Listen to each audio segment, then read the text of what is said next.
नमस्कार, न्यूज़ 24 देख रहे हैं आप। मैं हूं आपके साथ डॉक्टर मीना शर्मा।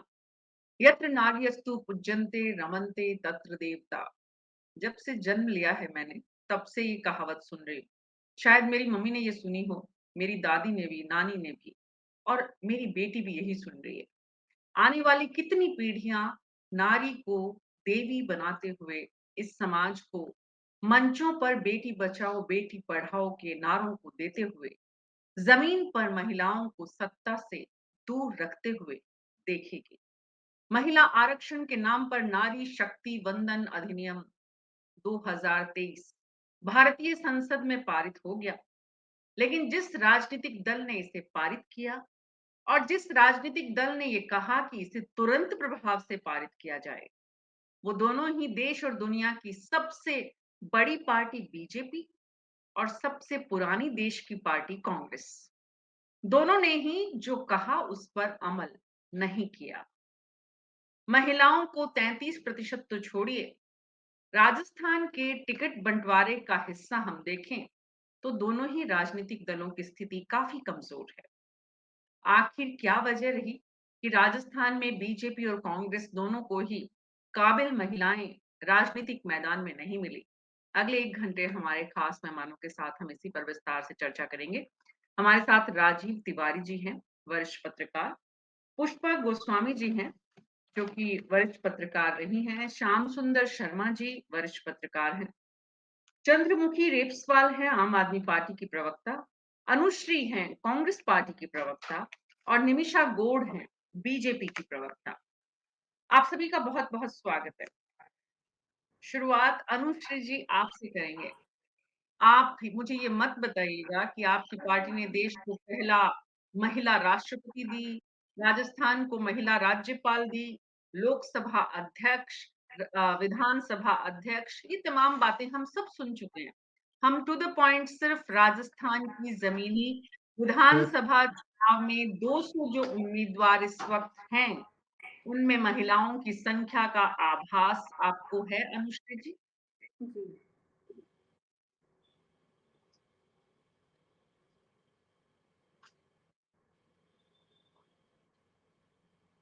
अनुश्री जी, आपसे है ये मेरा सवाल।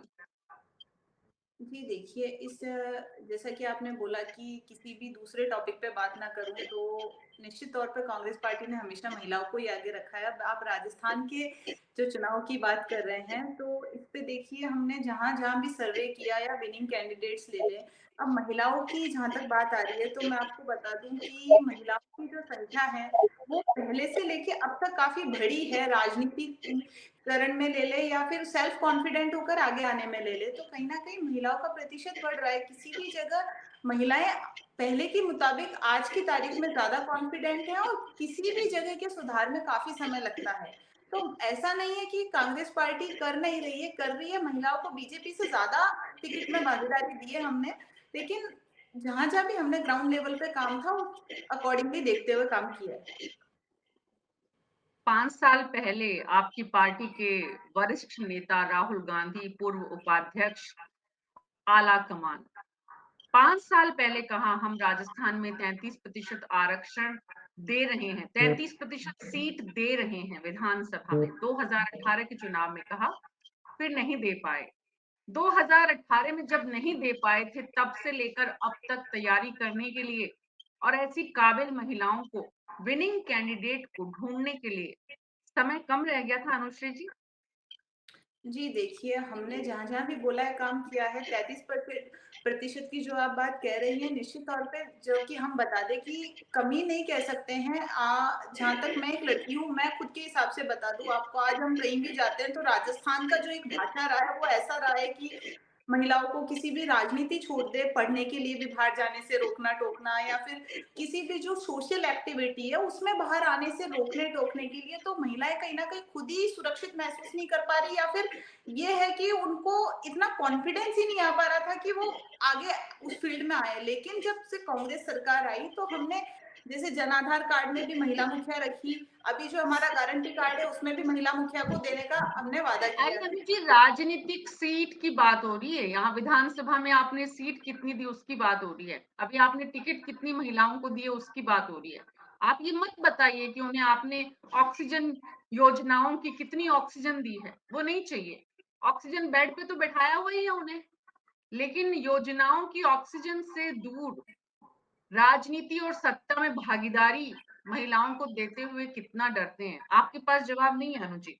और निमिषा जी, आप भी कोशिश करिएगा कि ईमानदारी से ये बता पाएं कि आप जैसी महिलाएं जो राजस्थान की बीजेपी में काफी चेहरे को देखने को मिल रहे थे, काफी चेहरे दिख रहे थे, उनको टिकट के काबिल क्यों नहीं समझा गया? देखिए मीना जी, सबसे पहले आपको नमस्कार। और मैं हमारे जितने भी दर्शक हैं जो देख रहे हैं हमें, अब हम चुनावी रण की ओर जा रहे हैं। लोकतंत्र के पावन पर्व को राजस्थान मनाएगा। और महिलाओं की ज़िम्मेदारी की बात की जाए तो मीना जी, आप भी ईमानदारी से सोचिएगा कि 2014 के बाद से चाहे वोटिंग शेयर हो, पॉलिटिकल पार्टिसिपेशन में तो सबसे पहले बात की जाती है ना मीना जी, शेयरिंग की। तो शेयरिंग भी बहुत कम था। उसके आंकड़े हम कंपैरिज़न करेंगे तो 2014 के बाद तेज़ी से बढ़े हैं। उससे पहले तक एकदम हाशिए पर था पार्टिसिपेशन इन द वोटिंग। उसके बाद आता है पॉलिटिकल रिप्रेजेंटेशन। तो आप मोदी सरकार में सबसे ज़्यादा कैबिनेट मिनिस्ट्री के अंदर महिलाएं रही हैं। महत्वपूर्ण विभागों को संभालते हुए रक्षा मंत्री, विदेश मंत्री और अब देखिए आप अरे वित्त मंत्री निमिषा भी हो जी, सकते हैं। निमिषा जी, निमिषा जी राजस्थान प्लीज की बात मैं प्लीज करूँ, निमिषा मैं आ निमिषा जी, बस बस बस बस बहुत हो गया निमिषा जी। ये सब हमने सुन लिया, देखिए बहुत बहुत कम हुआ है, सुन अभी तो लिया, बहुत आगे बहुत देख चलना लिया। है नहीं हमें नहीं नहीं भी। नहीं नहीं, प्लीज प्लीज प्लीज, बहुत आगे चलना है हमें अभी। बहुत नारी बहुत शक्ति देख वंदन लिया, अधिनियम बहुत आ सुन गया लिया, है। बहुत बहुत दुनिया ने भारत का महिला उत्थान का चेहरा जो है, चाहे वो आप जितने नाम गिना रही हैं, सब देख लिया हमने। हम वो बात नहीं कर रहे, वो बहुत अच्छी बात है, बधाई की पात्र आप और आपकी पार्टी। मुद्दा चर्चा का ये नहीं है अभी।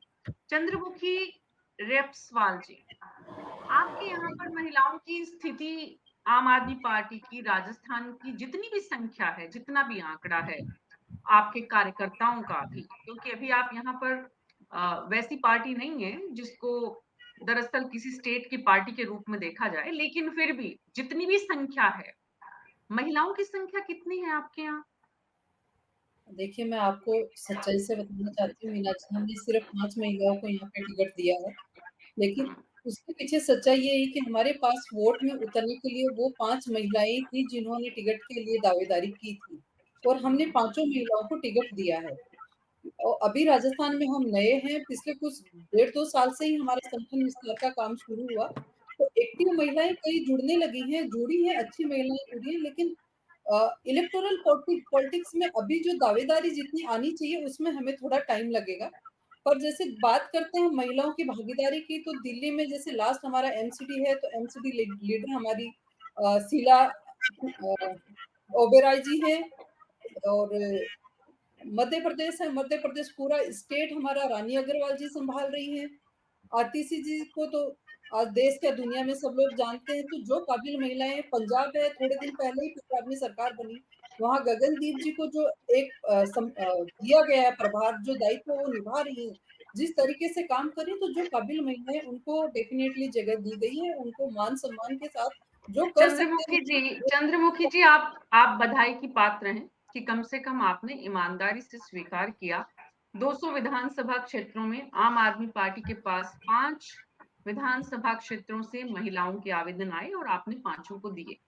राजीव तिवारी जी, वही ढाक के 3 पात्र, इस 2023 के मैदान में भी महिलाओं की स्थिति अंगुलियों पर गिन सकते हैं। बिल्कुल, कांग्रेस ने 27 प्रत्याशी उतारे हैं और बीजेपी ने 20। और जैसा कि अभी चंद्रमुखी जी कह रही थी कि आप पार्टी ने 200 में से 5 उम्मीदवार बनाए हैं। तो अब देख लीजिए क्या 86 स्थिति। 200 में हमने सब जगह उम्मीदवार नहीं उतारे, सिर्फ 86 है नहीं, जिनमें 5 हाँ, महिलाएँ लेकिन उतारी। दावा आपकी हाँ, पार्टी ने 200 सीटों पर उम्मीदवार उतारने का किया और उसमें से सिर्फ 5 जो सीटें हैं वहां पर आपने महिला प्रत्याशियों को उतारा है, क्योंकि वो आए आवेदन 5 थे आपके पास। लेकिन जो भाजपा और कांग्रेस है, इनके पास तो तमाम आवेदन आए थे लेकिन फिर ऐसा क्या हुआ, या वो सक्षम नहीं थे, या जिताऊ कैंडिडेट के रूप में उनका सर्वे में नाम नहीं आया, ये कारण तो ये पार्टियां ही जाने। लेकिन जब हम संसद से भी कानून लेके आते हैं, हालांकि वो अभी लागू नहीं हो रहा, 29 से लागू करने की बात है उसको, लेकिन वो जो कानून हम लेके आए हैं संसद में, इतनी चर्चा के बाद, इतने ये सब सांसदों का मानना था कि प्रतिनिधित्व बढ़ना चाहिए, तो फिर ये अभी से उसकी शुरुआत क्यों नहीं की गई? अगर हमको आगे के 10 साल बाद का कोई ट्रेंड सेट करना है तो शुरुआत तो हमको अभी करनी थी। हाँ ठीक है, 33% आप 29 से दीजिए, लेकिन अभी 25% तो देते हैं, 30% तो देते हैं। लेकिन यहाँ तो अभी 10-12% से ऊपर कोई उठ ही नहीं रहा है। तो ये सारी बातों पर पार्टियों को मंथन करना चाहिए, और उनमें जो महिला नेता नेत्री हैं वहां पे इन पार्टियों में, उनको भी मुखर होना चाहिए कि हमें पार्टी में हमारा उचित प्रतिनिधित्व क्यों नहीं दिया जा रहा। ये कोई सवाल ही और नहीं करता है वहां पे। ये सवाल क्यों नहीं करते हैं, यही तो मैं राजनीतिक दलों की महिला प्रवक्ताएं जब आती हैं तो उनसे बार बार पूछने की कोशिश करती हूँ कि आप लोग कम से कम सदन के निमिषा भीतर और निमिषा यहाँ जी पर को मैं जानता हूँ, पिछले 5 साल से प्रवक्ता हैं, 6 साल से। हाँ, लेकिन आप बताइए, आपने क्या आवेदन किया था किसी सीट के लिए कि मैं चुनाव लड़ने के लिए प्रबल दावेदार हूं इस सीट से? तो आपको जी करना तिवारी चाहिए जी, तब। मैं आपको आभार व्यक्त करती हूँ कि आप मुझे इतने समय से लगातार हम लोग कर रहे हैं। मैं ईमानदारी से बताऊं, मैंने कहीं आवेदन नहीं किया था। और राजस्थान में मीना जी स्थितियां ऐसी हैं कि आधी आबादी इतनी असुरक्षित हो गई है कि आवेदन की स्थिति ले लो या उनकी सक्रियता ले लो, राजनीतिक सक्रियता, तो कहीं ना कहीं कांग्रेस के शासनकाल में कम हुई है। अरे प्लीज निमिषा इसलिए जी, भी आप निमिषा जी देखिएगा, प्लीज, निमिषा जी प्लीज, भाजपा का निमिषा जी सुशासन प्लीज, आएगा, निमिषा जी, महिलाओं की निमिषा भागीदारी जी, बढ़ेगी, फिर निमिषा पक्का जी, राजीव जी मैं भी आवेदन करूंगी। निमिषा जी, आभार निमिषा व्यक्त जी करती हूँ मुद्दा ये आपको। है, निमिषा जी मुद्दा ये है, मान लीजिए आपको तो चुनाव लड़ने का शौक नहीं था, आपका मन नहीं था, या आप अपने आप को काबिल नहीं समझती हैं इसलिए आपने दावेदारी पेश नहीं की। ऐसा लेकिन नहीं है, बहुत सारी काबिल हर महिलाएं महिला तो है, है। हर क्षेत्र में है। जी, देखिए मीना जी, लेकिन मैंने आपको कहा लेकिन ना, बहुत सारी, भाजपा का बहुत सुशासन आएगा, महिलाएं, हमारे यहाँ पर टिकट परिवार आधारित नहीं होते, हमारे यहाँ पर महिला की स्वयं की सक्रियता, उसकी उसका आवेदन और उसका फिर संगठन के साथ सामंजस्य उसके आधार पर तय किए जाते हैं। तो कहीं ना कहीं देखिएगा कि भाजपा संगठन के अंदर भी 33% से ज्यादा महिलाओं की भागीदारी है। मीना जी, अभी हाल ही में जब प्रधानमंत्री जी निमिषा जी, जयपुर आए थे, निमिषा जी, तो निमिषा मंच से जी, लेके पांडाल तक अरे निमिषा पार्किंग जी तक वो के हेलीपैडर्स की पिक्चर्स, व्यवस्था महिलाओं ने संभाली वो थी। पिक्चर्स, निमिषा जी वो पिक्चर्स, फोटो, वीडियो, रील बनाकर सोशल मीडिया पे लगाना, उन सब की बातें छोड़ दीजिए ना थोड़ी देर के लिए। हम वो बातें नहीं कर रहे हैं अभी, वो सब तो हो गया, वो सब हो गया, अब तो मैदान में है और उन सबको जनता कितना पसंद कर रही है वो भी जनता बता देगी। इस वक्त मुद्दा ये है कि महिला दावेदार ना बीजेपी के पास है ना कांग्रेस के पास है। कांग्रेस क्योंकि पुरानी पार्टी है तो उनके पास संख्या थोड़ी ज्यादा है बीजेपी से, बीजेपी के पास तो वो भी कम है। निमिषा जी, जब आप अगर कभी ऑडिट कराएंगी ना, जब देश और दुनिया की सबसे बड़ी पार्टी आप बोलती हैं बीजेपी को और आपकी पार्टी बोलती है, तो अगर ऑडिट होगा ना कि उनको उसमें महिला पुरुष का रेशो कितना है उसको सबसे बड़ी पार्टी बनाने में, तो शायद महिलाओं का रेशो ज्यादा निकलेगा। लेकिन उसके बाद भी महिलाओं को टिकट नहीं मिला, तो जिस पार्टी को मीना खड़ा जी, करने मैं में आपकी महिलाओं बात का को ध्यान स्वीकार करती हूँ। विश्व की सबसे बड़ा राजनीतिक दल है और आप देखिएगा कि एक शुरुआत तब हुई है जब नारी शक्ति वंदन अधिनियम आया है प्रचंड बहुमत निमिषा जी, से, मैं पास वर्तमान भी में हुआ जीने है। में विश्वास ये करती पहल हूँ। तो की निमिषा गई। जी, मीना निमिषा जी, जी, मैं हमारे आपसे समाज निवेदन में करूंगी, नहीं, आप एक बार सुन नहीं, लीजिए। नहीं, सेना के अंदर स्थायी कमीशन, सेना के अंदर मातृत्व निमिषा जी, सुरक्षा का निमिषा लाभ, जी, अभी कोई मुद्दा नहीं है सिवाय इस ये विधानसभा सारे के मुद्दे 200, इंटरकनेक्टेड हैं। 200, महिला नहीं, का नहीं, नहीं, नहीं है, राजनीतिक नहीं है, नहीं है, प्रतिनिधित्व भी नहीं है, आएगा, बिल्कुल नहीं है, भाजपा का बिल्कुल सुशासन नहीं है। लेकर आएगा। आप और हम निमिषा देखेंगे जी, फिर। मैं निमिषा आपके जी आपकी प्लीज छवि आप पे विषय ज़रूर पे बात रहिए। दूँगी। निमिषा जी प्लीज विषय पे रहिए, प्लीज मेरी रिक्वेस्ट है, विषय पर हूँ हम्बल मैं। रिक्वेस्ट है, भाजपा नहीं का प्लीज। सुशासन लेकर आएंगे, चंद्रमुखी, महिलाओं का राजनीतिक चंद्रमुखी प्रतिनिधित्व रेपसवाल, राजस्थान में ही बढ़ेगा। चंद्रमुखी रेपसवाल, चंद्रमुखी जी, अगर आप विषय से संबंधित कुछ बोल रही हैं तो प्लीज बताएं। जी, जी, मीना जी पुष्पा देखिए, जी आ नारी रही हूँ मैं आपके पास। आप नारी वंदन की बात कर रहे हैं, लेकिन नारी वंदन की जरूरत नहीं होती, हमें नारी के अधिकार की जरूरत है। दोनों ही पार्टियों में हाथी के दांत जैसे खाने के और दिखाने के ओर। थोड़े दिन पहले जब ये आरक्षण विधेयक आया था, उस टाइम पे सबने कांग्रेस भी पीछे नहीं थी, इनका था कि इनिशिएट हमने किया, वो हम लागू नहीं कर पाए अलग बात है, लेकिन क्रेडिट लेने की पूरी कोशिश की और भाजपा ने भी की। लेकिन मैं एक ताजा उदाहरण बताती हूँ, जयपुर से ही हम देखते हैं, हमारी ही एक साथी हैं ज्योति खंडेलवाल, जो पिछले कई सालों से कांग्रेस के साथ जुड़ी हुई थी। उनको कहीं इस तरह का कोई भी आगे कोई टिकट में या इस तरह की कोई भागीदारी नहीं मिली, वो अपने कैरियर में बहुत आगे नहीं बढ़ पाई। हताश होकर उन्होंने भारतीय जनता पार्टी कुछ दिन पहले ज्वाइन की, लेकिन वहां भी वही ढक के तीन बात, कहने की बातें कुछ और है, करने की कुछ और है। तो महिलाएं काबिल हैं, ऐसी बात नहीं है कि काबिल महिलाएं नहीं है, महिलाएं काबिल हैं, लेकिन उनको मौका नहीं दिया जा रहा है। और इसमें हम सब बहनों को एक साथ होना होगा, सबको आवाज उठानी होगी, जो काबिल चंद्रमुखी है जी, काबिल की जगह। चंद्रमुखी जी, ऐसा नहीं है कि कांग्रेस पार्टी ने ज्योति खंडेलवाल को कुछ नहीं दिया। कांग्रेस पार्टी ने ज्योति खंडेलवाल को बहुत कुछ दिया, उन्हें मेयर बनाया, उन्हें लोकसभा का चुनाव का टिकट दिया। विधानसभा में उन्हें नहीं दिया कांग्रेस पार्टी ने, इसलिए उन्होंने बीजेपी का रास्ता अपनाया। कहा जा रहा है कि बीजेपी ने उनसे कमिटमेंट किया था, लेकिन उसे फुलफिल नहीं किया और उसका ज्योति जी पर काफी असर भी दिख रहा है। वो काफी परेशान है, समझ में आता है। लेकिन ज्योति जी का एक राजनीतिक दल से दूसरे राजनीतिक दल में जाना चुनाव से ठीक पहले कितना सही था, पार्टी ने उसको किस रणनीति के तहत उनका उपयोग किया, वो सब राजनीतिक चालबाजियां जितनी भी हैं, साम दाम दंड भेद, उनका हिस्सा हो सकता है। लेकिन हाँ, ज्योति खंडेलवाल इस जयपुर की राजनीति में उन कुछ नेताओं में है जिसमें राजनेताओं के सारे गुण हैं। जो एक राजनेता में आज की तारीख में जो गुण बनाए गए हैं, वैसे राजनेता के गुण आज के राजनेताओं में कम देखने को मिलते हैं।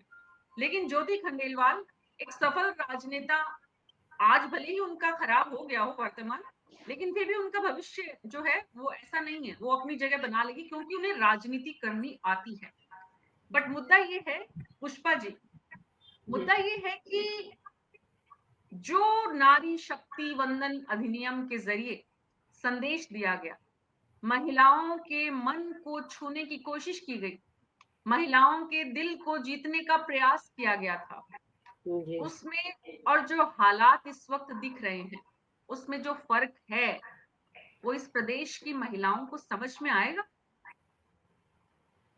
मीना जी, बिल्कुल समझ में आएगा, क्योंकि कहने की बात और होती है और करने की बात और होती है।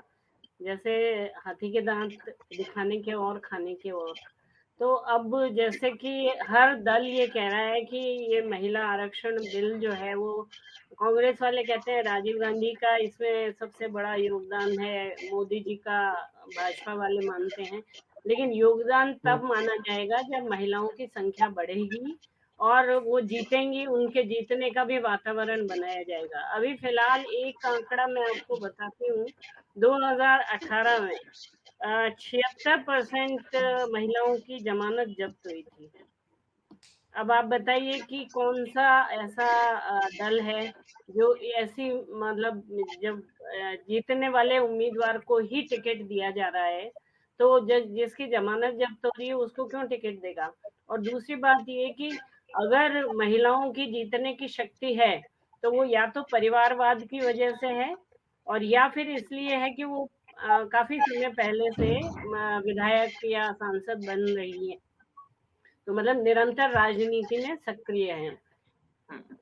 जो परिवारवाद की बात हम कर रहे हैं उसमें दोनों ही पार्टियां शामिल हैं, चाहे किसी ने भी ये कहा हो कि हम परिवारवाद को महत्व नहीं देते, लेकिन जब जिताऊ उम्मीदवार की बात आती है तो जिताऊ उम्मीदवार जो परिवार से पीढ़ियों से चला आ रहा है, ये एक तरह से राजशाही वाली बात है कि जिस राजा का बेटा राजा, तो विधायक का बेटा या बेटी विधायक। लेकिन इसमें भी जो पुरुष हैं वो बाजी मार जाते हैं, महिलाओं को कम स्थान मिलता है। इंदिरा गांधी अगर जवाहरलाल नेहरू की इकलौती बेटी नहीं होती तो इस देश में आजादी के महज 20 साल बाद महिला प्रधानमंत्री का जो एक स्वरूप भारत ने और कांग्रेस पार्टी आज जो कहती है वो भी शायद शायद मुश्किल होता। बहरहाल लेकिन राजू तिवारी जी, राजस्थान में भी मीना जी, जब 1954 में केवल एक महिला विधायक थी, यशोदा जी, जो समाजवादी पार्टी से बांसवाड़ा से जीत के आई थी, और जब जवाहरलाल नेहरू 1954 में राजस्थान विधानसभा में आए तो उन्होंने ये देख के बड़ा दुख जाहिर किया कि राजस्थान की हालत ये है कि यहाँ एकमात्र महिला विधायक है। तो इसलिए कमला बेनीवाल को आगे लाया गया और कमला बेनीवाल दूसरी महिला विधायक बनी, मंत्री भी बनी बाद में। और उनका जो राजनीतिक पदार्पण है वो जवाहरलाल नेहरू की वजह से हुआ, ये मान सकते हैं। लेकिन आज की तारीख में तो ऐसा कुछ नजर आता नहीं है कि जो लोग हैं वो अपनी अपनी रोटी सेकने में लगे हुए हैं। कोई ऐसा नहीं है जी, कि महिलाओं को आगे लाकर कोई उनको अनुश्री जिताने जी की के बात पास चलते हैं, पुष्पा जी, अनुश्री जी के पास चलते हैं। अनुश्री जी, ये जो चुनाव है, 2023 का चुनाव, कांग्रेस पार्टी अशोक गहलोत जी के नेतृत्व में इस चुनाव को लड़ रही है। अशोक गहलोत जी इस चुनाव का चेहरा है। अशोक गहलोत जी की लोक कल्याणकारी योजनाएं इस चुनाव का एजेंडा है, मुद्दा है, आधार है कांग्रेस पार्टी के लिए। तो क्या अशोक गहलोत जी जिस महिला के साथ जाकर खड़े हो जाते हैं, उसके विधानसभा में नामांकन के समय, उसके बाद उसके प्रचार के समय, तो क्या अशोक गहलोत जी और कांग्रेस पार्टी की ताकत इतनी नहीं है कि किसी महिला की जमानत जब्त हो रही होती तो उसे जीत की तरफ ले जाती पार्टी? पार्टी की कोई ताकत नहीं होती क्या? इंडिविजुअल कैंडिडेट ही चुनाव में अपनी स्थिति को तय करता है।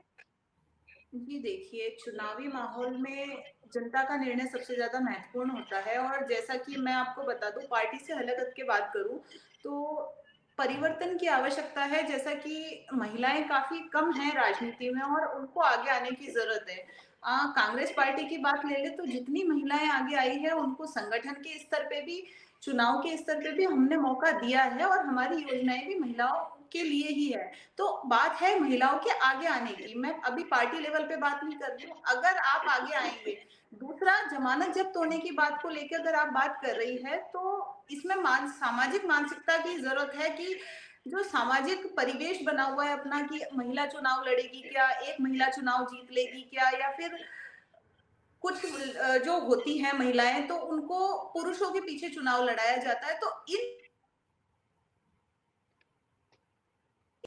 महिलाएं महिलाएं चुनाव लड़ लेंगी क्या? जीत जाएंगी क्या? महिला राजनेता राजनेता वो सफल होता है जो ज्यादा से ज्यादा जनता के बीच पहुंचता है, जनता के काम करता है, राजनीति में ज्यादा समय देता है। राजनीति 16 से 18 घंटे 365 दिन मांगती है। महिलाओं को 365 दिन घर से, चाहे वो किसी भी वर्ग की महिला हो, चाहे वो आर्थिक आधार पर कमजोर परिवार हो या पूरी तरह से सफल सक्षम उच्च वर्ग का परिवार हो, किसी भी जाति धर्म का परिवार हो, महिलाओं को घर की जिम्मेदारी पूरी करनी ही है। इसलिए महिलाएं दरअसल राजनीति में उतना समय नहीं दे पाती जितना कि राजनीति की जरूरत होती है, क्योंकि वो समाज में निकलती नहीं है, लोगों से डील करती नहीं है, व्यवहार उन्हें आता नहीं है। इसलिए वो राजनीति में उतनी सफल नहीं होती जितने कि पुरुष होते हैं। किचन मैनेजमेंट में पुरुष महिलाओं से कितने पिछड़े हुए हैं। घर के मैनेजमेंट में, स्कूल के बच्चों के मैनेजमेंट में और भी बहुत सारे फ्रंट हैं जहां पुरुष महिलाओं को पार नहीं पा सकते। तो राजनीति में महिलाएं पार इसलिए आज नहीं पा रही क्योंकि वो राजनीति की तरफ देख ही नहीं रही हैं और देखने उन्हें दिया नहीं जा रहा है। तो जब तक देखने दिया नहीं जाएगा निमिषा जी, तब तक कैसे महिलाएं दिखाएंगी या बताएंगी कि वो समय निकाल सकती हैं? जब तक जो राजनेता महिला है उसे घर के कार्यों से पूरी तरह मुक्त नहीं किया जाएगा, घर परिवार के सदस्यों की तरफ से, और सिर्फ मानसिक रूप से उसे मुक्ति कामों से नहीं मिलेगी और पारिवारिक सपोर्ट नहीं मिलेगा, तब तक वो कैसे सफल राजनेता बनेगी? निमिषा जी, कभी सोचा है आपने? आप राजनेता भी हैं, महिला भी हैं। देखिए मीना जी, राजनीति में सक्रियता, निरंतरता और सेवा समर्पण का भाव, ये उतना ही आवश्यकता है जितना पुरुष में है उतना महिला में है। और जहां-जहां संभव हुआ, वहां-वहां महिलाओं ने कर दिखाया है। हमारे सामने सुषमा स्वराज भी हैं, स्मृति ईरानी जी भी हैं, हमारी वित्त मंत्री निर्मला सीतारमण जी भी हैं। तो ऐसी अनेकानेक उदाहरण हैं जो सफल राजनीतिज्ञ भी रही हैं और अनेकानेक अपने नहीं है क्षेत्र में। निशा जी, कुछ हैं, कुछ ऐसे गिन जाएँ 1, 2, 3, 4 अनेकानेक नहीं है वो। मीना जी कंप्लीट करने दीजिए मुझे। हाँ, देखिए, हाँ। आप देखिएगा कि जिस तरह से हम बात करें कि सक्रियता, तो सक्रियता रहेगी और ये नारी शक्ति वंदन अधिनियम किसी ने कल्पना भी नहीं की होगी मीना जी, क्या होने वाला है। और पार्लियामेंट नए संसद का पहला पार्लियामेंट्री की बैठक होती है और उसपे ऐसा अधिनियम जिसकी चर्चा में कांग्रेस जैसे राजनीतिक दल ने वॉकआउट कर दिया और उसका बहुमत संपूर्ण बहुमत से पास हुआ। ये भी एक ऐतिहासिक घटना है, ये पहल है मीना जी, जिस पहल की भारत को महती आवश्यकता थी। और मैं कहूँ भारत को क्यों, दुनिया को आवश्यकता है। आप निशा देखिएगा जी, इन कि बातों को जहाँ तो पर किताबों के लिए रख दीजिए। इन मीना बातों जी को किताबी किताबों के लिए बातें रख नहीं है, दीजिए। आप इसकी इतिहास हकीकत पे देखिए। इतिहास जब हमें हमें भारत में 2022-23 का हमें इतिहास भारत लिखा में जाएगा प्लीज़ मीना जी मुझे कंप्लीट करने दीजिए। हमें भारत में बच्चियों को जेंडर इश्यू इक्वल करने के लिए, समानांतर जन्म के लिए भी बेटी बचाओ बेटी पढ़ाओ जैसे अभियान लाने पड़े। उसके बाद जो स्त्री पुरुष का जेंडर है वो इक्वल से ज़्यादा हुआ है। 1000 पुरुषों पर 1062 महिला है। तो पार्टिसिपेशन और पॉलिटिकल प्रेजेंटेशन की कंपैरिजन आप कर रही हैं, ये बहुत अच्छी पहल है, मैं आपके चैनल पे बोलूँगी। और निश्चित तौर पर आपकी इस जो आज हम डिस्कस कर रहे हैं इससे भी और जिस तरह से हम सतत लगातार आगे बढ़ रहे हैं, धीरे-धीरे आएगा और परिवार की परिधि में रहते हुए हर महिला सक्रियता से राजनीति में अपनी भूमिका निभाएगी। ऐसा आने वाले समय में देखा जाएगा मीना जी। धीरे, धीरे, धीरे, धीरे बहुत, बहुत आप में पेशेंस है निमिषा जी। श्याम सुंदर शर्मा जी दुनिया निमि जहाँ नहीं पहुँची वहाँ भारत पहुँच चुका है। वाह, अब वाह! शक्ति वंदन अधिनियम आ चुका है वाह और आप निमिषा जी। देखिएगा एक ऐसा बड़ा परिवर्तन आएगा कि दुनिया देखती रह जाएगी। और भारत की निमिषा महिला जी कहते हैं ना निमिषा एक जी निमिषा मीना जी जी वर्तमान कहते हैं ना महिला वर्तमान होना में भाग्य रहने की की बात है। वर्तमान में महिला रहने की होना आदत मीना जी डालिए निमिषा जी। महिला या होना तो भाग्य की इतिहास बात हो है। या भविष्य, या तो इतिहास हो या भविष्य। इतिहास है सुषमा स्वराज, भविष्य है कल्पना, वर्तमान क्या है? हम वर्तमान की बात कर श्रीमती रहे हैं। निर्मला श्याम सीतारमण सुंदर शर्मा जी श्याम आज सुंदर हमारी वित्त शर्मा जी मंत्री है, वो वर्तमान है हमारा। इस देश के श्याम सुंदर महत्वपूर्ण शर्मा विभाग का जी एक नेतृत्व ही कर वित्त रही हैं। मंत्री है ना पूरे हमारे देश में। राजस्थान से हमारी राष्ट्रीय राज्यों में तो उपाध्यक्ष। कहीं नहीं है, राज्यों में तो कहीं नहीं है। पूरे देश में एक वित्त मंत्री है, राज्यों के भी वित्त मंत्री होते हैं, राज्यों में भी निश्चित गृह तौर मंत्री पर होते हैं, देखिए आज राज्यों भाजपा में का भी सुशासन आएगा और संगठन में पार्टी राजस्थान की के तो मैं बात अध्यक्ष होते करती हैं, हूँ बढ़-चढ़ उपाध्यक्ष करके। होते हैं, मैं पूर्व संगठन शासनकाल में भी की बात बहुत करूँ मीना जी, तो हमारे वित्त आयोग डॉक्टर ज्योति किरण शुक्ला जी थी। एक महत्वपूर्ण फाइनेंस कमीशन होता है, उसकी वो चेयरमैन रही हैं। तो भारतीय जनता पार्टी ने तो हमेशा अवसर दिया है। फाइनेंस जैसे इम्पोर्टेंट डिपार्टमेंट में हमेशा बढ़-चढ़ के तो महिलाओं को आप अवसर दिया। संतुष्ट हैं निमिषा जी, आप और पार्टी की सारी महिलाएं संतुष्ट हैं कि पार्टी ने जो किया है वो काफी है, उससे ज्यादा की जरूरत नहीं है। पार्टी के प्रति कटिबद्ध है, महान है बीजेपी और महिलाओं को जितना दिया है उतना बहुत कुछ है। उसके लिए जितना महिलाएं पार्टी का बता उपकार दीजिए आप उतना कम है। 40% आरक्षण दिया, लड़कियों लड़ सकती हो, राजस्थान में लड़ सकती है। मीना जी एक कोटेशन मुझे कंप्लीट करने दीजिए। महिला होना भाग्य की बात है, लेकिन भारत की महिला होना सौभाग्य की बात। बहुत बढ़िया श्याम सुंदर शर्मा जी, ये जो सौभाग्य है ना, ये कभी करवा चौथ के व्रत में, कभी हाथ की मेहंदी में, कभी माथे की बिंदी में और फिर कभी आपराधिक घटनाओं में और फिर उसके बाद एक लंबी फहरिस्त है। श्याम सुंदर शर्मा जी, क्या आज के हालात में दोनों प्रमुख राजनीतिक दलों ने महिला और अच्छी-अच्छी महिलाएं, अच्छी का मतलब जो अच्छे से चुनाव फाइट कर सकती थी, उन महिलाओं को भी इग्नोर किया गया है। उदाहरण के स्तर पर कई नाम हैं। श्याम सुंदर शर्मा जी, क्या वजह रही कि दोनों प्रमुख राजनीतिक दलों ने उन महिलाओं की उपेक्षा करके अपने बाकी इक्वेशंस को प्राथमिकता दी?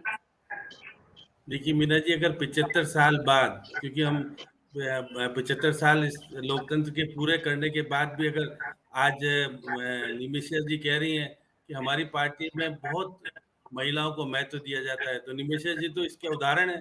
कितना इनको महत्व मिला इनको खुद को पता है। कितने प्रतिशत इन्होंने टिकट दिए, ये जग जाहिर है। ये श्री जी को भी मालूम है इनकी पार्टी में, क्योंकि उदयपुर समिट करके आए थे, बहुत कुछ कह के आए थे। राहुल गांधी ने कितना माना और कितना इनको मिल पाया, ये तो समय सामने है, कोई अलग छिपी हुई बात नहीं है। क्योंकि निमिषा जी को अपनी पार्टी का बचाव करना है, इसलिए करिए। देखिए, राष्ट्रपति आपने महिला बनाई, नारी शक्ति वंदन तो उन्होंने पारित करा है, अभी आपने मंजूर उन्होंने दी है। उसके बाद हमने 10 साल का गैप क्यों दिया? भाजपा को ये मालूम होना चाहिए कि हम तो नारी वंदन करेंगे पहले। और देखिएगा, अब राजस्थान में नारी वंदन किस प्रकार से किया आपने देखा, प्रधानमंत्री जी आए थे, हमारी पूर्व मुख्यमंत्री किस तरह से क्या कुछ हुआ। अब ये तो निमिषा जी खुद बताएंगे, ये खुद भी शामिल थी उस वंदन में, कितना उनको महत्व दे पाए ये तो खुद बताएंगे। लेकिन आज की स्थिति में दोनों ही पार्टियों ने 10-12% से ज्यादा महिलाओं को नहीं उतारा। इनको तो अधिकार छीनना पड़ेगा, कोई थोड़ी ना। ये पुरुष प्रधान देश है, जहां पर ये केवल वंदन करके इनको संतुष्ट कर दिया जाता है। अभी तो हम वंदन करेंगे 10 साल तक, आप पता नहीं 10 साल बाद क्या होगा, कुछ पता नहीं। इस राजनीति में कितना बदलाव आएगा, क्या आएगा। क्या आज की स्थिति में नैतिकता के आधार पर 25% तो कम से कम देकर के दिखाते कि भाई 33% तो चलो हम बाद में लागू करेंगे, जब आने वाला विधानसभा का चुनाव होगा, जब हमारे यहाँ अधिनियम लागू हो चुका होगा। लेकिन आज की स्थिति में कम से कम 25% महिलाओं को, क्योंकि महिलाओं को इन्होंने लिए भी आए, दूसरे दलों से लेके आ गए। वो ज्योति, एक की तो ज्योति जला दी, दूसरे की ज्योति बुझा के रख दी इन्होंने, पता नहीं क्यों रखा, मुझे नहीं पता। लाए क्यों थे वो इसी लालसा में आई थी कि मुझे तो टिकट मिल ही जाएगा, नहीं दिया। देखिए, है कई बार क्या राजनीतिक पार्टियां अपने तौर तरीका अपनाती है, जो कुछ करती है। आज भी अमित शाह आए थे, बहुत सारी चीजें कह रहे थे, लेकिन अमित शाह जी किसी को कहा कि भाई टिकट नहीं मिला तो चिंता मत करना, आगे मुख्यमंत्री तो महिला बना देंगे। ऐसा कुछ करके गए क्या? क्योंकि देखिएगा, वो मैं देख रहा था कि आप देखिएगा, अभी जब तिजारा में चुनाव लड़ रहे हैं बालकनाथ, वसुंधरा जी चली गई उनके यहाँ पर, तो अब भावी मुख्यमंत्री आ गई है। अब भावी मुख्य कोई क्या मानता है नहीं मानता मुझे नहीं पता, लेकिन तीसरी बार मुख्यमंत्री बनेगी नहीं बनेगी मुझे नहीं पता, क्योंकि अब इनके तो नहीं मना के साफ कहा कि हम तो संगठन के आधार पर सामूहिक निर्णय करेंगे। अब ये बार बार कह रही कि ज्योति किरण को बनाया था, किसके सिफारिश में बनाया था आपको पता है ना? उनको किसकी सिफारिश थी? नागपुर की सिफारिश थी, मुख्यमंत्री वसुंधरा राजे ने नहीं बनाया था उनको। ये आपको, क्योंकि आपको तो ज्यादा जानकारी है, आपको संगठन में किस पद पर लिया अब तक पता नहीं पड़ा, अभी तो प्रवक्ता बनाया, प्रवक्ता तो कब से चल रहे हो आप। तो ऐसी स्थिति में मैं कह सकता हूँ कि महिलाओं को निश्चित रूप से लड़ झगड़ के, जैसे अब राजस्थान में पंचायत है, नगर निकाय है, उनमें है 50% मिल रही है, नहीं तो आप ढूंढ के लाओगे भाई। आप कम से कम, क्योंकि जब प्रावधान हो गया कानून के अंदर, तो अपनी पत्नी को, बहन को, बेटी को, बहू को, सबको लाना पड़ेगा ना। जब अपना, कई बार तो क्या अपने घरानों की राजनीति अपने ही रखनी है, इसलिए ढूंढ के लिया। नए का तो अभी पता नहीं आएंगे नहीं आएंगे, लेकिन हाँ, महिलाओं को नैतिकता के आधार पर दोनों पार्टियों को कम से कम ये कहना चाहिए कि भाई वहां 33% है, तो हम 25% देते हैं। यहाँ तो दरकिनार कर दिया, आप कितने जीत के आएंगे पता नहीं। दरअसल तो श्याम सुंदर शर्मा जी, ये 33% भी समझ में नहीं आता। इस देश की आबादी 50% है, 50% महिलाएं विधानसभा और लोकसभा राज्यसभा में होनी चाहिए। स्वाभाविक तो ये है, जब इतनी जातिगत जनगणना और इतना बवाल हो रहा है, उस समय सबसे जो वाजिब बात है वो तो ये है कि आधी आबादी है, आधा हक होना चाहिए। राजीव तिवारी जी, ये एक काल्पनिक बात लगेगी लोगों को बहुत, लेकिन हकीकत तो यही है। मुश्किल ये है कि आज राजनीतिक दल जितना मंचों पर खड़े होकर चिल्लाते हैं, लोगों को वादे करते हैं, लोगों से अपने लिए बहुत जय जयकार सुनते हैं, उन जय जयकारों को करने में महिलाएं भी बड़ी संख्या में शामिल होती हैं। क्या वो महिला जो ग्रामीण क्षेत्र में एकदम दूर दराज में बैठी हैं और राजधानी जयपुर और वैसे ही जोधपुर, उदयपुर जैसे संपन्न घरों में बैठी हैं, वो महिलाएं जब वोट देने जाएंगी तो क्या इस बात को याद रखेंगी कि जो कहा जाता है और जो किया जाता है उसमें कितना बड़ा फर्क है? एक बात। दूसरा, वो अगर रखेगी भी तो उसके पास विकल्प क्या है? विकल्प कुछ भी नहीं है। अगर सामने उनके क्षेत्र से सभी पार्टियों से पुरुष उम्मीदवार हैं, तो उनकी मजबूरी है किसी एक पार्टी को वोट देना, जो भी वो समझती हैं कि उनके लिए फेवरेबल पार्टी है, उसी को वो वोट देंगी। लेकिन उसके कैंडिडेट तो वो पुरुष ही होंगे। लेकिन मेरा कहना यह है कि महिलाएं, ये जो अभी प्रवक्ता कह रहे थे, महिला प्रवक्ता ही हैं, ये कह रही थी कि पार्टी ने बहुत आगे बढ़ाया महिलाओं को। तो जब महिलाओं को आगे बढ़ाया तो उस चुनाव के लड़ने के सक्षम क्यों नहीं बनाया? आज भी बहुत सारे अंगूठा छाप पुरुष उम्मीदवार बने हुए हैं। तो महिलाएं तो पढ़ी लिखी हैं राजनीति में। राजनीति में वही महिलाएं ज्यादा आ रही हैं। एक दो उदाहरण छोड़ दें हम, राजस्थान के वो विधायक भी चुनी गई थी, तो उस तरीके के अगर उदाहरण छोड़ दें तो ज्यादातर जो राजनीति में महिलाएं आ रही हैं वो काफी अच्छे से पढ़ी लिखी हैं और सारी चीजों को समझती हैं, राजनीति शास्त्र पढ़ के आती हैं, राजनीति को समझती हैं, सारी चीजें हैं। लेकिन फिर भी जब ये देखा जब पार्टियां ये देखती हैं कि इस क्षेत्र से सामने वाली पार्टी ने पुरुष उम्मीदवार को खड़ा कर दिया, मैं महिला उम्मीदवार को उतार दूंगा, तो पता नहीं, जैसे अभी पुष्पा जी बता रही थी 76% की जमानत जब्त हो गई पिछले चुनाव में। तो लेकिन हमको ये भी देखना पड़ेगा कि देखिए, बिना परिवारवाद के विद्या पाठक आई, इंदिरा मायाराम आई, सुमित्रा सिंह आई, और जोधपुर से अभी मैं नाम याद नहीं आ रहा, जीजी जिनको कहते हैं, वो आई, तो सूर्यकांता व्यास जी आई। तो ये बहुत सारे उदाहरण हमारे यहाँ राजस्थान में भी हैं जो पॉलिटिकल बैकग्राउंड की नहीं होने के बावजूद भी, और वो चुनाव जीते। पुष्पा जैन थी, तो चंद्रेश कुमारी भी केंद्र में मंत्री बनी थी, चाहे भले चंद्रेश कुमारी बेटी रही और चली गई थी, फिर आ गई थी यहाँ पे। हाँ, तो ये इतने सारे उदाहरण हमारे यहाँ हैं कि जो पॉलिटिकल बैकग्राउंड से नहीं होने के बावजूद अपने संघर्ष के साथ राजनीति में जगह बनाई, विधानसभा में जगह बनाई और लोकसभा में उन्होंने जगह बनाई। तो फिर ये पार्टियां क्यों नहीं समझती, और इनका जैसे महिला नेत्रियों का वो उसी तरीके से उनकी ग्रूमिंग क्यों नहीं होती राजनीति में कि भाई उनको इसी तरीके से प्रशिक्षण दिया जाए कि वो किसी भी चुनाव को लड़ने में सक्षम हो और आगे राजनीति में। तो अब जब तक ऐसा नहीं होगा, जैसे अभी पंचायत की या नगर निगमों की बात हो रही है कि उसके अंदर उनका आरक्षण है, तो अगर अभी राहुल गांधी जैसे मांग करते रहे कि 33% तत्काल लागू होना चाहिए, तत्काल लागू होना चाहिए, तो भाई आप अपनी पार्टी से पहल तो करो उसको। केंद्र ने तो जो कर दिया। अगर भाजपा नहीं कर रही है तो आप तो एक उदाहरण पेश करो। आप देखो फिर आपके यहाँ से कितनी महिला सदस्य आपकी पार्टी की चुनकर आती हैं, आप उनको मौका तो दो। मौका नहीं देंगे तो ऐसे तो बीजेपी 2 सीट से 324 सीट पे आ गई। तो महिलाएं भी तो शुरुआत में हो सकता है ज्यादा हारे, लेकिन लगातार उनको मौका मिलेगा तो वो उभर कर आएंगी राजनीति में और विजय प्राप्त करेंगी ज्यादा से ज्यादा सीटों पे। तो उनको मौका तो देना चाहिए ना, मौका।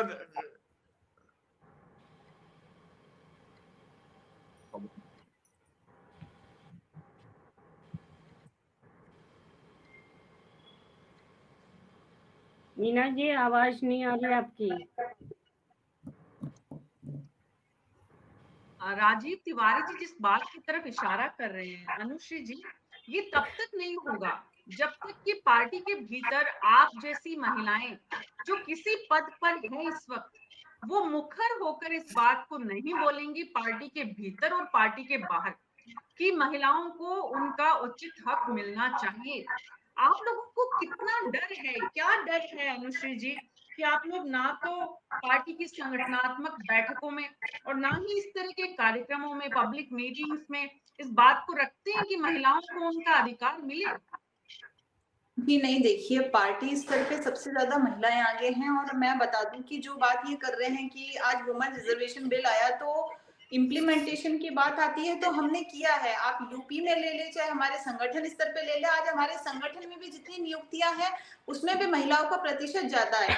अब बात आती है राजस्थान की, तो राजस्थान की बात ले ले तो जितनी महिलाएं संगठन में हैं और जिन्होंने उम्मीदवारी की है उनको निश्चित तौर पर टिकट दिए हैं। बात आती है परिवर्तन की।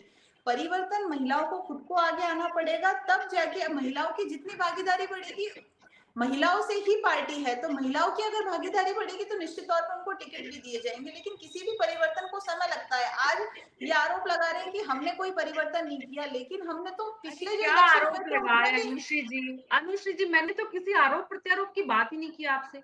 मैंने आपसे सीधा सीधा सवाल पूछा, आप जैसी पार्टी की प्रवक्ता और दूसरे पदों पर बैठी महिला नेत्री इस बात को क्यों नहीं रखती हैं कि पूरे राजस्थान में हमारी पार्टी में क्या सिर्फ 27 दावेदार हैं? क्या हमारी पार्टी के पास और महिला नहीं है? आप लोग क्यों नहीं रखते इस बात को? आप लोग क्यों नहीं इस बात को कहते कि हमारा चुनाव जिताने के लिए भी आप उतनी ही ताकत पार्टी के स्तर पर लगाएं जितना कि बाकी कैंडिडेट्स धन बल और भी पता नहीं कौन कौन से बल से लगाते हैं। चंद्रमुखी जी, आपके पास आना चाहूंगी। अनुश्री जी का नेटवर्क चला गया। आम आदमी पार्टी में इस तरह से आप जैसी चंद्रमुखी जी, आप जो थोड़ी स्पष्टता से अपनी बात को रख पाती हैं, आप लोग प्लीज अपना अपना ऑडियो ऑफ कर लीजिए। चंद्रमुखी जी, आप बोलें प्लीज। मीना जी, जैसे हम चर्चा कर रहे हैं, अक्सर हमारे साथ क्या होता है, डिबेट में चर्चा होती है कुछ घटना घटित होने के बाद। आज हम टिकट वितरण की चर्चा कर रहे हैं, तो क्या हुआ सिर्फ उसी पे चर्चा करके रुक जाएंगे, लेकिन क्या होना चाहिए उस पे हम लोग कभी भी चर्चा नहीं करते हैं। आज हमारे साथ निमिषा जी भी हैं और अनुश्री जी भी हैं, और बाकी काफी वरिष्ठ पत्रकार अनुभवी काफी हमारे साथ में साथी हैं। लेकिन जहां तक मेरा पर्सनल विचार है, जैसे मैं पार्टी की प्रवक्ता के साथ पहले मैं एक महिला हूँ और हम पार्टियों को दोष दे रहे हैं। हम ये नहीं देख रहे कि हम अपना हक पाने के लिए क्या कर रहे हैं। आजादी की लड़ाई से पहले भी जहां महारानी लक्ष्मीबाई ने शुरुआत की थी, क्रांतिकारी सरोजिनी नायडू, महादेवी वर्मा जैसे हमें कवयित्रियों के आज भी लेख पढ़ने को मिलते हैं। लेकिन हम लोग क्या करते हैं कि हमें बना बनाया मिल जाए उसकी आदत हो गई है।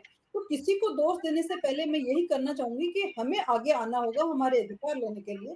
थोड़े दिन यही पहले यहाँ मैं समझने की एक कोशिश कर रही हूँ आप सब लोगों के माध्यम से कि पार्टी में जो महिला नेत्री हैं। जी जी, एक बात, बोले। थोड़े दिन पहले राजस्थान में जगह जगह गली मोहल्ले में पोस्टर लगे रहे थे कि नारी के खिलाफ अत्याचार नहीं सहेगा राजस्थान।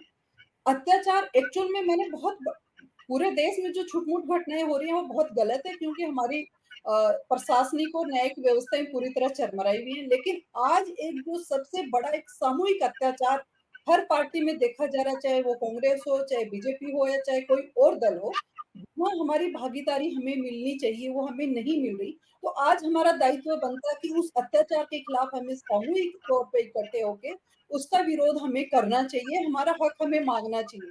बिना रोए माँ भी दूध नहीं पिलाती, तो वो तो राजनीतिक पार्टियां हैं, तो हमें इस तरह की उम्मीद छोड़ के हमें आगे आना होगा। आज जब हम वोटर 50% से ज्यादा महिलाएं हो गई हैं, हमारा वोट शेयर पुरुषों से ज्यादा है, तो टिकट वितरण में हमें हमारा हक लेना होगा। यही है कि हम जो आज मुखर महिलाएं जो बोल पा रही हैं उनको इस चीज को समझना होगा, महिलाओं तक पहुंचाना होगा। हम क्यों चुप रहते हैं? क्योंकि हमारे कुछ न कुछ, मुझे लगता है कहीं निजी स्वार्थ होते हैं जो हमें चुप रखते हैं, चाहे राजनीतिक दल में हमारा पद की लालसा हो, चाहे टिकट की लालसा हो। जो हमारे साथ निश्चित अत्याचार हो रूप रहा है, हम नहीं बोल पाते। निश्चित रूप से ये बात समझ में आती है। हर व्यक्ति का अपना व्यक्तिगत हित जो है वो बड़े हित को कहीं पीछे छोड़ देता है। यहाँ पर जरूरत इस बात की है कि पार्टी में, राजनीतिक दलों में जो महिलाएं हैं वो अपने व्यक्तिगत हितों से ऊपर उठें, जो कि आसान नहीं है, बहुत मुश्किल है। और उस मुश्किल को आसान बनाने के लिए हम चर्चा कर रहे हैं। पुष्पा गोस्वामी जी, लगभग 4 दशक से तो आपने राजनीति में महिलाओं को देखा है। पिछले 4 दशकों में महिलाओं की जो राजनीति में भागीदारी है, अगर हम जो स्थानीय जो लोकल बॉडी है, जो लोक स्थानीय चुनाव जो होते हैं, चाहे वो सरपंच के हों, चाहे वो नगर निकायों के हों, उनको छोड़ दें, क्योंकि वहां पर जिस तरह की तस्वीर जो हम बदलते हुए देख रहे हैं, विधानसभाओं में जो नेत्री पहुंच रही है पिछले 4 दशक में, आप कुछ बदलाव देख पाई हैं? देखिए, बदलाव तो निश्चित रूप से हुआ है, इसमें कोई दो राय नहीं है। लेकिन अभी जैसा मैं इन सब प्रवक्ताओं को सुन रही हूँ, तो मैं ये देख रही हूँ कि आगे आना होगा, उनको आगे लाना होगा, उनको मौका देना पड़ेगा। उनको ये मौका हम देंगे कब? जब आज़ादी के इतने समय बाद भी और चुनाव का जो स्वरूप है वो तो दिन पर दिन बिगड़ता जा रहा है कि उसमें धन बल, भुजबल और आपने जैसा कहा कि पता नहीं कौन-कौन से बल का इस्तेमाल होता है, तो वो इस्तेमाल करने में महिलाएँ हमेशा पीछे रहेंगी, इसमें कोई दो राय नहीं है। वो सब महिलाओं के लिए आसान नहीं है, पुरुषों के लिए हो सकता है थोड़ा आसान हो। और अगर चुनावों में इन चीज़ों का प्रयोग होने लगा, तो बड़ा मुश्किल है कि आगे कोई तस्वीर सुधर पाएगी। परिवर्तन बहुत आया है, लेकिन आज भी आप देखिए कि जब महिलाएँ जीत कर भी आती हैं, बहुत अच्छे बहुमत से जीत के आती हैं, तब भी उनको विभाग कौन से दिए जाते हैं? महिला एवं बाल विकास, संस्कृति विभाग, भाषा विभाग, पर्यटन विभाग, ऐसे जो हल्के विभाग हैं, वो उनको दिया जाए। निर्मला सीतारमण का उदाहरण आप बार-बार देते हैं बीजेपी वाले, तो निर्मला सीतारमण तो एक उँगली पे गिनने लायक हैं। सुषमा स्वराज तो एक उँगली 2 नंबर पे ये आ गई, तीसरे नंबर पे शून्य है। तो ये ज़रूरी नहीं है कि महिला विधायक अगर जीत के भी आ गई हैं, तो उनको बहुत बहुत महत्वपूर्ण पोर्टफोलियो दिया जाएगा। उनको भी किसी आयोग का अध्यक्ष बना दिया, किसी और महिलाएँ जो हैं वो जैसे घर में उपेक्षित होती हैं, वैसे राजनीति में भी उपेक्षित होती हैं। उनको काम में तो लिया जाता है, जैसे अभी बात हुई राजीव तिवारी जी ने कहा कि मैं देख रहा हूँ आप 5 साल से प्रवक्ता हैं, 5 साल से 6 साल से मैं आपको जानता हूँ। तो ये प्रवक्ता का काम तो बखूबी कर रही हैं, लेकिन जब चुनाव की बात आती है, जब वोट लेने की बात आती है, तब इनको दरकिनार कर दिया जाता है। चाहे वो कितना ही सक्षम कार्यकर्ता हो, लेकिन उसको मुख्य धारा में आने के लिए बहुत पापड़ बेलने पड़ते हैं और महिलाओं के लिए निश्चित रूप से ये बहुत मुश्किल काम है। एक तो घर परिवार को तिलांजलि देनी पड़ती है, दूसरा अगर उनके पास पैसा है और वो बहुत अच्छी तरह से चुनाव लड़ सकती हैं तो आगे आएँगी, नहीं तो वो भी आगे नहीं आएँगी। तो इसलिए क्या है कि कई तरह के जो कारण हैं, वो इनकी सक्षमता पर एक आवरण डालते हैं और दूसरा ये कि अगर जो कोई पुरुष कार्यकर्ता है, वो तो 24 घंटे काम करेगा। महिलाएँ हाँ, इतना 24 घंटे काम नहीं कर सकती, तो वो हाँ। एक तरह से शून्य में चली जाती हैं और नहीं, इसका नहीं, एक जब वो काम पुष्पा जी यहाँ करेक्शन की ज़रूरत है। महिलाएँ काम पुरुषों से ज़्यादा घंटे करती हैं और कर सकती बहुत हैं। ऐसा बहुत नहीं है, अच्छा ऐसा करती हैं, नहीं है, बहुत अच्छा ऐसा करती नहीं हैं। है। हाँ, कोई भी काम करती हैं तो पूरी लेकिन वो तन्मयता से करती हैं घर की सीमाओं और से, एक घर के साथ दायरे से मैं कहूँगी राजीव मीना तिवारी जी जी और एक श्याम साथ सुंदर शर्मा जी मेरी इस बात से सहमत होंगे कि जब वो घर से जाते हैं, चाहे वो सुबह 4 बजे जाएँ, चाहे वो सुबह 8 बजे जाएँ, उनका टिफ़िन भी उन्हें मिलता है, उनका बैग भी उन्हें मिलता है, जहाँ आयरन इस्त्री किए हुए उनके कपड़े भी होते हैं, उनकी मेडिसिन भी उसमें रखी हुई होती है और उसके साथ एक पूरी इंस्ट्रक्शन की लिस्ट भी होती है और रात को 12 बजे भी अगर वो आते हैं, तो उनको समय पर खाना, पानी, चाय सब कुछ मिलता है। मेरे ख्याल से राजीव तिवारी जी आप इस बात से सहमत होंगे। मुद्दा ये है राजीव जी जी, सर ऑडियो। जर्नलिज्म में काम ही ऐसा होता है कि हम रात को 2-3 बजे से पहले घर ही नहीं पहुंचते थे, तो हमको हाँ, उस समय भी खाना तैयार मिल जाता था। तो ये बहुत बड़ी बात है कि मतलब जो सुबह, और हम लोग तो सुबह सोकर उठते थे 9-10 बजे, सुबह 6 साढ़े 6 बजे उठकर बच्चों को स्कूल भेजना, फिर उनको दोपहर में वापस स्कूल से लेके आना, इस दरमियान और सारे जो घर के कामकाज हैं वो करना, और फिर देखिए आप जो सुबह 6 बजे उठकर फिर दिन भर बच्चों के साथ उनको पढ़ाना लिखाना, पत्रकार के पास इतना समय नहीं होता है, बहुत मतलब नहीं ड्यूटीज पर ऐसी हार्ड है ऐसी कि ऐसी रात महिलाएं को राजनीति में कैसे काम करेंगी राजीव जी? नहीं, तो वो राजनीति में तभी करेंगी जब उनको उनके पुरुष साथी उतना ही सहयोग देंगे, उनके जी जी कामकाज को जितना बांटेंगे, तो वो जितना राजनीति में आने के लिए महिलाओं से ये उनको जरूरी होता है, है। महिलाओं को ये जोर देना पड़ेगा, ऐसी परिस्थितियां बनानी पड़ेंगी कि पुरुष साथी को उनको मजबूर करना पड़ेगा कि भाई आधा काम तुम भी बांटो, तब जाके राजीव जी, बराबर से आप ये सारी चीजें होंगी। वैसे मैं व्यक्तिगत उदाहरणों से हमेशा बचती हूँ, लेकिन आज क्योंकि राजीव जी ने जो ज़िक्र किया है और जिस बात की तरफ पत्रकार की बात की और क्योंकि बीइंग अ पत्रकार हम लोगों ने साथ काम भी किया है, तो मेरे को एक बहुत राजीव जी एक बहुत दिलचस्प किस्सा है, जो मुझे हाल ही में पता चला। जब मैं पत्रिका में काम करती थी तब तो नहीं चला।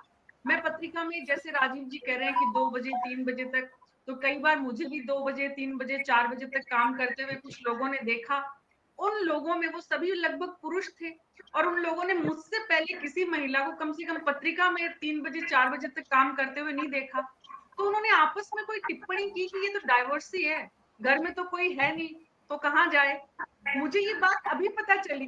नहीं, हाँ, ऐसा है, तो मैं मुझे चंडीगढ़ में था जब, तो वहां जी, पे जितने भी महिला पत्रकार थी, वो जी। बराबर रात को, हमारे यहाँ तो वहाँ अमर उजाला में क्राइम रिपोर्टर थी, वो हुँ, रात को 2 बजे जाती थी घर अपने। हुँ।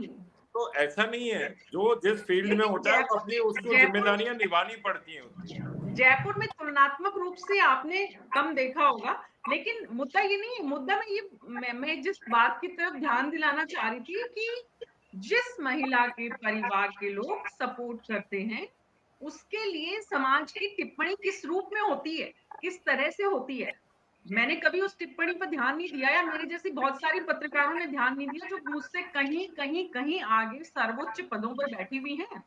मुद्दा ये है कि जो राजीव तिवारी जी ने कहा कि जब उनके पुरुष साथी उसी तरह से सपोर्ट करेंगे जैसे कि महिलाएं उन राजनेताओं को सपोर्ट करती हैं। मैं बहुत सारी उन महिलाओं को जानती हूँ जिनके पति या पिता राजनीति में सफलता के कीर्तिमान स्थापित कर रहे हैं। वो कितनी जबरदस्त सपोर्ट मेहनत सिस्टम पूरा सपोर्ट सिस्टम डेवलप किया हुआ है। तो वो सपोर्ट सिस्टम पुरुषों की तरफ से भी तो डेवलप करने की जरूरत है श्याम सुंदर शर्मा जी। मीना जी, फिर आप ये कहते हो राजनीति में भी आना है, पुरुष से सहयोग भी लेना है। आपको अपने आप को मजबूती के साथ आगे लड़ना पड़ेगा। आप पुरुष के भरोसे रहोगे तो फिर वही भरोसा है। 75 साल हो गए, अब 75 साल के बाद पुरुष कितना सहयोग करते हैं। अब आप तो खुद भी पत्रकारिता में हैं। पुष्पा जी खुद देखिए पीआर के क्षेत्र में बड़े स्तर पे काम करके गई हैं।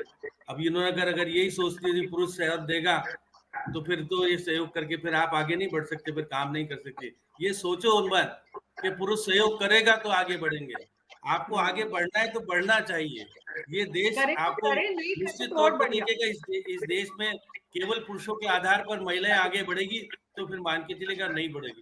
आप अपनी योग्यता के आधार पर बढ़िए। आप कलेक्टर भी बने हो, देश की राष्ट्रपति 2-2 बार बन गए हो, प्रधानमंत्री बने हो, राज्यों की मुख्यमंत्री बने हो, बहुत सारे राज्यों में राज्यपाल हैं। अब वो महिलाएं यदि सोचती रहती पुरुष मेरे को सहयोग करेगा तो आगे नहीं बढ़ सकती। देश की वित्त मंत्री भी बनी, अभी डिफेंस बहुत मंत्री भी रही। अहम बात कही है श्याम और सुंदर राजस्थान शर्मा में जी देखिएगा आपने, कि बहुत देखिए कमला इम्पोर्टेंट जी, बात है। देखिए कमला जी रही ने अकेली लड़ती रही, वो उप मुख्यमंत्री रही इस प्रदेश में रही। हमारे तो मुख्यमंत्री रही, हमारे राज्यपाल रही, जो राष्ट्रपति तक गई। तो देखिए ये धारणा तो छोड़िए कि पुरुष आपको सहयोग करोगे तो बनेंगे। ये धारणा अगर महिला में रची बसी रही ना, तो फिर उसको घर का कामकाज ही करना पड़ेगा, आगे बढ़ने नहीं। अब घर के कामकाज के लिए तो बहुत लोग हैं। आप अगर सक्षम हो तो आप तो पुरुषों को कामकाज पे लगा के रखो और खुद आज करो ना। आपके कौन मना करता है? ये देखिए आपको अपने अंतरात्मा को जगाना पड़ेगा। मीना जी, जिस प्रकार से महिला हूँ इसलिए मैं काम नहीं कर सकती हूँ, मैं अकेली काम क्यों नहीं कर सकते हो? कलेक्टर एसपी जब बनती है तो महिला नहीं रहती है, फिर वो कलेक्टर एसपी कहलाती है। तो आप महिला रह करके अब एमएलए बन गई तो फिर एमएलए तो एमएलए है ना, मंत्री भी बनती तो मंत्री है। उसका कामकाज ये तो नहीं है पुरुष से कम हो जाता हो। तो ऐसी स्थिति में आप ये देखिएगा, मैं आज सुन रहा था सब महिलागिरी, पुरुष के बिना हम आगे नहीं बढ़ सकते, तो फिर नहीं बढ़ सकते आगे। आपको खुद को मजबूती के साथ आगे आना पड़ेगा और अपना अधिकार छीनना पड़ेगा। कोई नहीं देने वाला पुरुष। पुरुष कब कहेगा कि मेरे से आगे बढ़ के आगे चलो? अब राजीव जी कह रहे मेरे लिए नाश्ता भी बनाती थी, सब कुछ करती थी। देखो हमारी पत्नी तो नौकरी करती है, अगर ठीक है कर जाती ठीक है, नहीं तो हमारे यहाँ नौकर करेगा काम। वो जरूरत है हमारी महिला ही काम करेगी। इसलिए इस प्रवृत्ति को बदलना पड़ेगा। मीना जी, आप तो हमारे यहाँ आए हो ना, अब तो देखिए हमारे यहाँ लगा के काम करेंगे ना। अब वो हमारी महिला ही काम करके देगी तो हम चाय पियेंगे, नाश्ता करेंगे और टिफिन लेके जाएंगे। ऐसा क्यों? जब वो कमा सकती है लाख रुपए तो आप क्यों नहीं लगा सकते हो लोग? तो ये प्रवृत्ति को आपको बदलना पड़ेगा मीना जी। फिर आप तो मेरे साथ भी काम कर चुका है आपने। मैंने तो कभी नहीं सोचा कि आप महिला और आपको सहयोग नहीं मिलेगा। तो देखिएगा जो बिल्कुल। प्रवृत्ति आपके काम करने के लिए इसलिए आप आगे बढ़े। नहीं तो देखिए आज मैं फिर 75 साल बाद अगर महिला का सोच यही रहा कि पुरुष हमको आगे बढ़ाएँगे, तो मैं इस समाज में मैं नहीं मानता कि पुरुष आगे बढ़ाएँगे, क्योंकि पुरुष प्रधान देश है। अब पुरुष प्रधान देश की प्रवृत्ति को बदलने के लिए तो महिलाओं को जागरूक बनना पड़ेगा, लड़ने वाली महिला बनना पड़ेगा और अधिकार छीनने वाली बनेगा। अब आपको 33% महिला अधिकार दिया गया है, एहसान किया गया है, इसका मतलब ये नारी वंदन कर रहे हैं, बिल्कुल, नारी शक्ति बिल्कुल, वंदन कर रहे हैं। हाँ। 75 साल बाद भी अगर वंदन करते रहोगे और 10 साल बाद देंगे, ये अधिकार छीनने का अधिकार आपके पास है ना, जब आपके लोग 50% वोट आपके पास है और अब फिर लड़ने का अधिकार आपके पास नहीं है, क्योंकि आप तो पुरुष के भरोसे आगे बढ़ना चाहते हो। इसलिए मैं तो आज सहमत नहीं हूँ आपकी बातों से कि बहुत सही पुरुष बात कही ज़्यादा है श्याम बढ़ेंगे। सुंदर शर्मा जी आपने, बहुत इम्पोर्टेंट बात है, बहुत ही अहम बात है कि सिर्फ इस बात पर ये जो थ्योरी है ना कि एक पुरुष की सफलता में एक महिला का हाथ है, तो एक महिला की सफलता में एक पुरुष का हाथ होना ज़रूरी है, ये भी ज़रूरी नहीं है। क्योंकि दरअसल पुरुषों को ये समझ जब तक आएगा तब तक बहुत देर हो चुकी होगी, क्योंकि पुरुष की सुविधा है ना, उनकी सुविधा है कि उनको सब कुछ बैठे-बिठाए लेने की आदत है। तो वो अपनी सुविधा को छोड़ना नहीं चाहते हैं। तो राजीव तिवारी जी जिस बात की एक चर्चा कर रहे हैं वो एक अलग परिदृश्य है, उसमें सहभागिता की बात है, साझेदारी की बात है। लेकिन सहभागिता और साझेदारी जब नहीं है, जो कि पिछले 75 सालों से नहीं है, तो फिर अधिकार छीनने की बात है। लड़ने की बात इस समाज को महिलाओं की बिल्कुल अच्छी नहीं लगती। भाई इसलिए लड़ने से ज्यादा अधिकारों सहभागिता को तो हासिल बनानी करने पड़ेगी की ना। बात है। सहभागिता निश्चित रूप से बढ़ानी पड़ेगी। सहभागिता बढ़ाने के लिए कभी प्रेम से और कभी जो श्याम सुंदर शर्मा जी कह रहे हैं कि लेने लड़कर से लड़कर लेनी पड़ेगी। लड़कर लेनी पड़ेगी। बिल्कुल, बिल्कुल। आप सबका बहुत-बहुत शुक्रिया इस चर्चा में शामिल होने के लिए। न्यूज़ 24 पर हम हर दिन कोशिश करते हैं जनता से जुड़े हुए हर उस मुद्दे को जनता के सामने रखें जिस पर जनता का अधिकार है और जनता के वोट से ही उसे तय करना है। इस प्रदेश की आधी आबादी को तय करना है कि उन्हें उनके अधिकारों से वंचित रखने वाले लोगों के साथ किस तरह का व्यवहार करें। आज मेरे साथ इतना ही, कल फिर मुलाकात होगी। नमस्कार।